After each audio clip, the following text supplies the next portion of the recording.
Dan untuk menghadapi manusia-manusia busuk seperti kalian, setengah dari ilmuku masih terlalu lebih.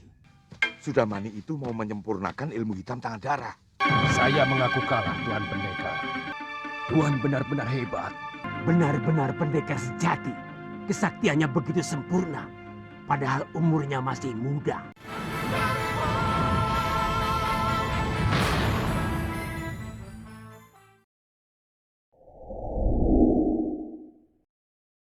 Cukup sampai di sini, Kakak Madrin. Kembalilah.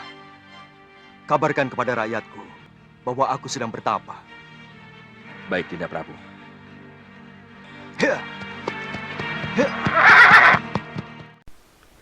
Di episode ini, adegan berawal dari hutan seribu bunga, di mana terdapat seorang tabib hebat keturunan dewa bernama Sulewah yang sangat handal pengobatannya.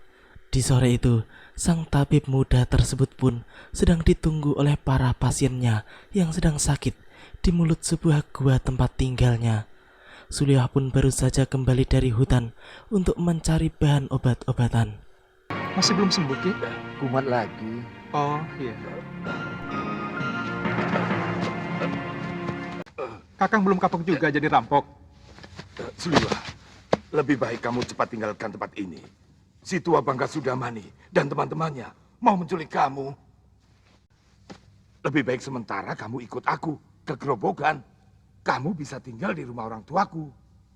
Sebenarnya, niat rampok itu pun baik karena ia tahu bahwa Suliwah sedang diincar oleh Sudamani, si pendekar licik nan jahat yang berasal dari golongan hitam. Mendengar tawarannya, Suliwah pun menjadi bingung dan bimbang karena sulit baginya untuk meninggalkan para pasiennya yang masih membutuhkan bantuan. Di sisi lain, terdapat Sudamani yang berjuluk pendekar 8 lengan dan seorang perempuan bernama Nila Saroya beserta para anak buahnya yang sedang berada di sekitar wilayah hutan seribu bunga. Tampaknya mereka sama-sama sedang mencari Suliwah dengan tujuan yang sama, yaitu untuk memanfaatkan pemuda ajaib itu demi kepentingan masing-masing. Sudamani itu mau menyempurnakan ilmu hitam tangan darah. Dia pasti akan memaksa kamu untuk mengumpulkan ramuan racun yang paling berbahaya. Kalau tidak mau, Jangan coba-coba menolak kemauan pendekar kejam yang bergelar Silangan 8. Kamu pasti akan dibunuh. Itu suara dia. Ayo Liwa, jangan main-main dengan nyawa.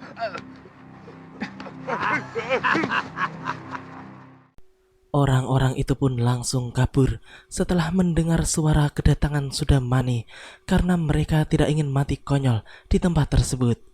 Suliwah yang masih polos itu pun belum paham tentang siapa itu Sudamani ataupun Nila Saroya, sehingga ia tidak begitu panik dengan kedatangan keduanya. Lelaki tua bertongkat itu pun langsung mengajak Suliwah untuk segera pergi meninggalkan tempat tersebut guna menuju markasnya. Namun sebelum mereka berdua bergerak lebih lanjut, mendadak saja datanglah Nila Saroya beserta pasukannya yang langsung mencegah Sudamani untuk melarikan tabib tersebut. Sebab wanita itu juga menginginkan Suliwah untuk dijadikan muridnya di perguruan Halimun Petak. Sudamani pun jelas tidak terima karena ia merasa telah terlebih dahulu berada di tempat itu, sehingga ia merasa lebih berhak atas diri Suliwah. Selanjutnya terjadilah percekcokan dan pertempuran di antara mereka. Namun kelihatannya Sudamani lebih unggul dalam hal ilmu kanuragan dan juga ilmu kesaktian.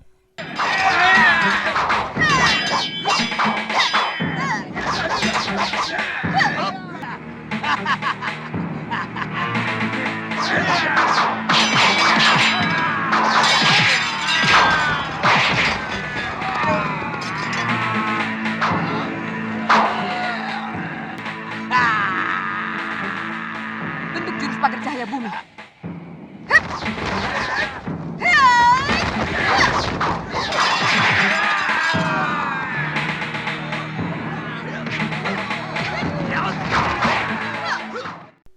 Ya, Suliwah yang melihat pertarungan dahsyat itu pun kemudian segera mencoba untuk kabur menghindar karena ketakutan, dan ia pun sama sekali tidak mengerti ilmu silat.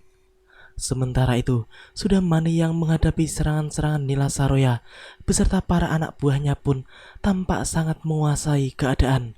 Sambil tertawa-tawa mengejek, ia pun menepi seluruh serangan-serangan yang mengincar tubuhnya, dan kemudian memberikan serangan balasan yang mampu membuat para pengeroyoknya terlempar ke berbagai arah.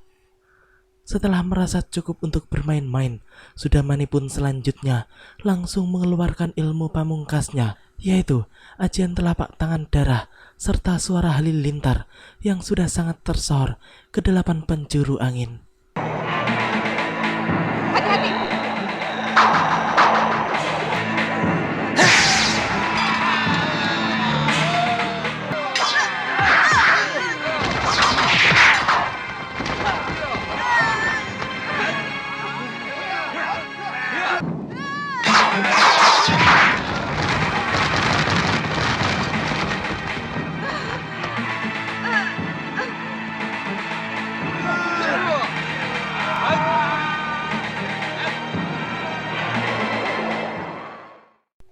Ya, semua murid Nila Saroya pun tewas terkena ajian pamungkas Sudamani, sedangkan Nila Saroya sendiri hampir mati di tangan pendekar licik tersebut.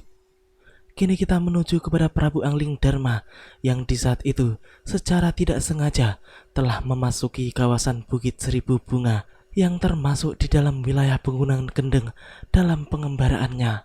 Sedangkan Suliwah yang tengah melarikan diri pun justru bertemu dengan Citra Genjit, seorang pendekar tua penguasa Gunung Purwo. Orang tua buncit itu tampaknya juga menginginkan Suliwah, namun ia mencoba untuk membujuknya dengan cara yang halus supaya tabib muda itu tidak melawan dan tidak curiga kepadanya. Pemuda yang sedang ketakutan itu pun sudah tidak bisa berpikir apa-apa lagi, karena yang ada dalam pikirannya adalah hanya berlari dan menjauh dari incaran orang-orang yang sama sekali tidak dikenalnya itu. Tidak usah takut pada paman. Aku akan menyelamatkanmu dari orang-orang jahat yang mau menangkapmu. Suliwah, banyak pendekar yang menginginkanmu. Aku kasihan padamu. Jauh-jauh dari Gunung Purwo aku datang adalah untuk menolongmu. Sebenarnya ada apa dengan diri saya?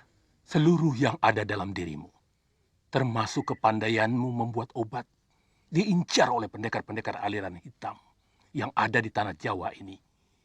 Karena kamu diyakini sebagai keturunan terakhir Batara Surya. Tak lama kemudian muncullah Kenanga, seorang wanita siluman serigala yang juga menginginkan Suliwah di tempat tersebut.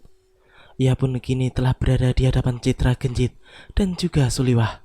Wanita itu pun langsung membongkar serta membeberkan niat terselubung Citra Genjit yang akan menggunakan tabib muda itu untuk kepentingan pribadinya.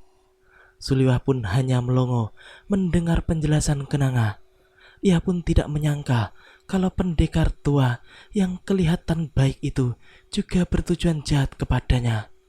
Sedangkan Citra Genjit sendiri kemudian menjadi marah besar mendengar rahasianya dibongkar oleh Kenanga di depan Suliwah. Selanjutnya, ia pun langsung menyerang wanita itu dengan senjata andalannya yang berupa sebuah pedang panjang.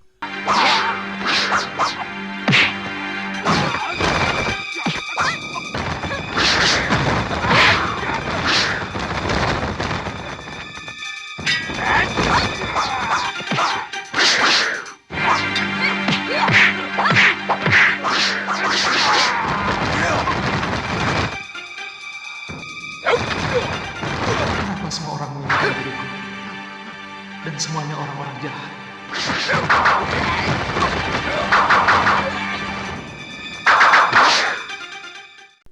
Ya, mendadak saja kini di tempat itu pun telah berkumpul pendekar-pendekar tua nomor 1 golongan hitam dari segala penjuru. Mereka yang baru datang adalah Ki Paron Wajah, Ki Brangas, Kang Sadewa, Empu Ganggadara, dan pendekar seruling. Selanjutnya terjadilah perdebatan panas di antara mereka karena mereka saling melindungi diri dengan berpura-pura akan menjadikan Suliwah sebagai muridnya. Seakan-akan semua ingin menyelamatkan tabib muda tersebut dari orang-orang jahat yang menginginkannya. Padahal orang-orang jahat itu adalah diri mereka sendiri. Akhirnya mereka semua pun mencoba untuk membujuk Suliwah guna mendapatkan jawaban langsung dari pemuda itu tentang siapa yang akan dipilihnya. Akan tetapi ketika ditanya, pemuda itu pun hanya diam saja, sehingga mereka pun memutuskan untuk saling bertarung, dan seorang pemenangnya lah yang akan berhak membawa Suliwah pergi. Aku menantang kalian semua. Ayo.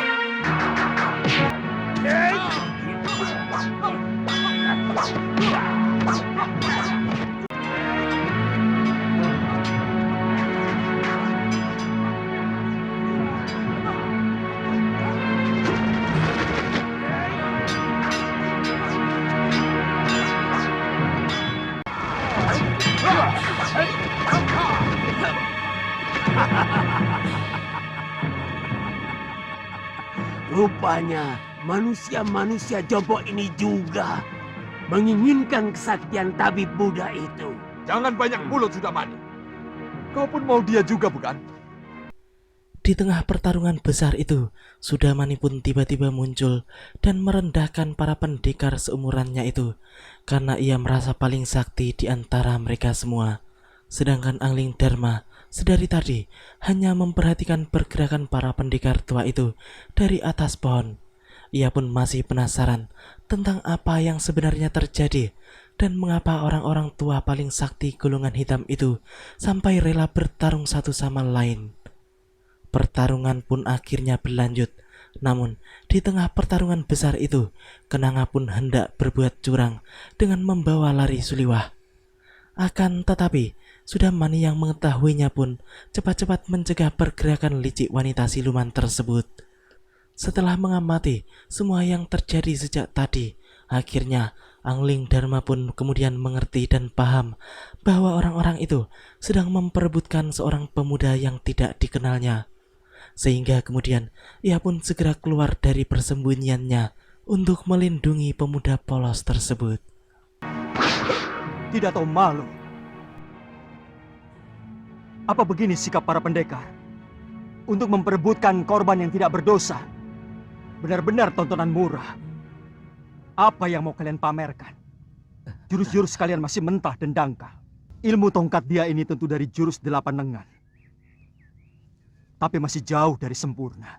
Wele. Kesombonganmu sudah mencapai langit.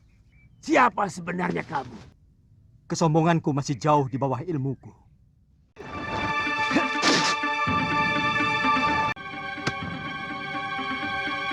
Siapa sebenarnya dia?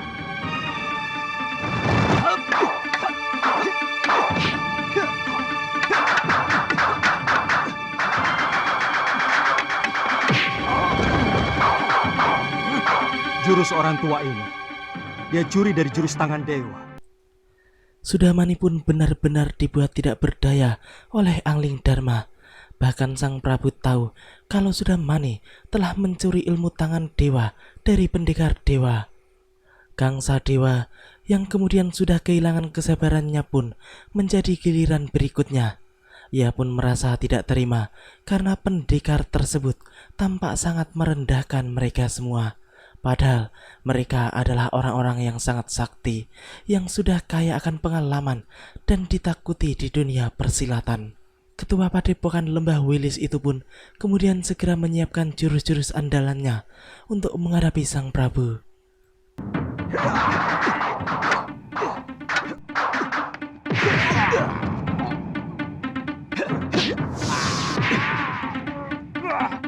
Gerakanmu cukup enteng di sana. Tapi permainan tombakmu belum pantas disebut tombak sakti. Dan pukulan tangan kirimu tadi tentu yang dinamakan lengan baja. Sayangnya tidak cocok dengan sebutannya. Terlalu lembek. Luar biasa, ternyata Sang Prabu juga bisa mengalahkan Gangsa Dewa yang sudah terkenal ke seantero jagat persilatan bahwa ia adalah seorang pendekar sepuh yang pilih tanding. alias sulit dicari tandingannya. Namun di hadapan pendekar muda yang belum dikenalnya itu, ia pun mati kutu dan hanya menjadi seperti orang tua yang baru belajar ilmu silat. Semua ilmunya pun rontok serta dapat dimentahkan dengan mudah. Kini giliran Ki Brangas yang telah bersiap-siap untuk menghadapi Sang Prabu dengan jurus-jurus sakti ciptaannya sendiri. Ki Brangas adalah tokoh Kosen yang memiliki ajian Braja Geni sama dengan ajian yang dimiliki oleh Batik Madrim, Mahapati Malwapati. Kamu akan kuajar bagaimana memainkan jurus Raden Subali yang benar.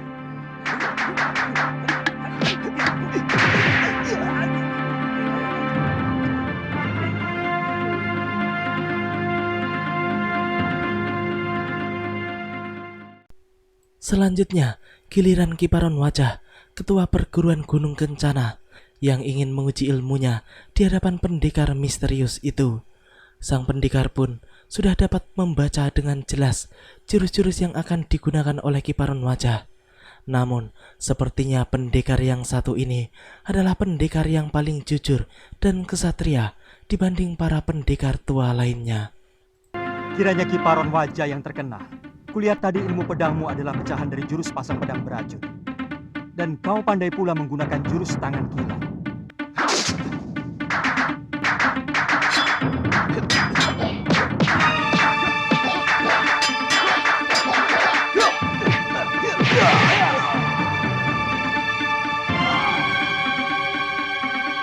Saya mengaku kalah, Tuan Pendekar. Tuan benar-benar hebat. Saya tahu Tuan memiliki aji desendria, ilmu 10 indera yang mampu menirukan semua ilmu. Ya, tampaknya pendekar tua dengan senjata suling ini adalah satu-satunya orang yang paham dan mengetahui tentang ilmu apa yang dimiliki dan sedang digunakan oleh pendekar sakti tersebut. Walaupun ia sudah mengetahui kalau ia akan bernasib sama dengan yang lainnya, namun ia tetap merasa harus mencobanya demi kebesaran namanya, supaya ia tidak dianggap pengecut oleh teman-temannya itu.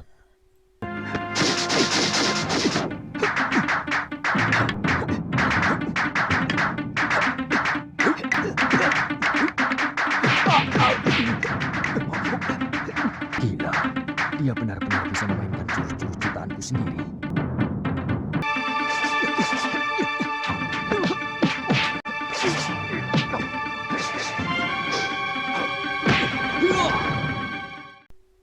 Dan kini untuk terakhir kalinya adalah giliran Citra Genjit.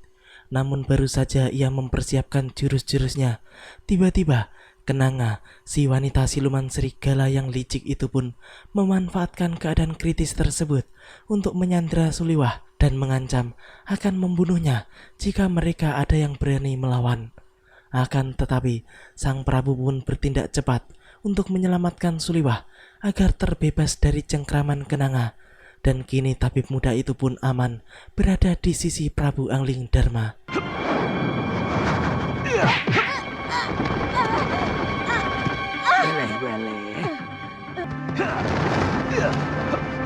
Benar-benar pendekar sejati.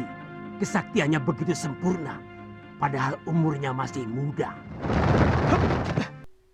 Sang Prabu pun kemudian menjauhkan tabib muda tersebut dari jangkauan orang-orang jahat itu.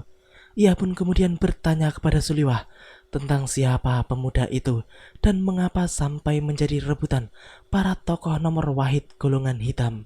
Suliwah yang masih polos itu pun menjelaskan secara jujur tentang jati dirinya kepada pendekar sakti yang dianggapnya berhati baik dan jujur itu, tanpa ada keraguan sedikit pun di dalam dirinya.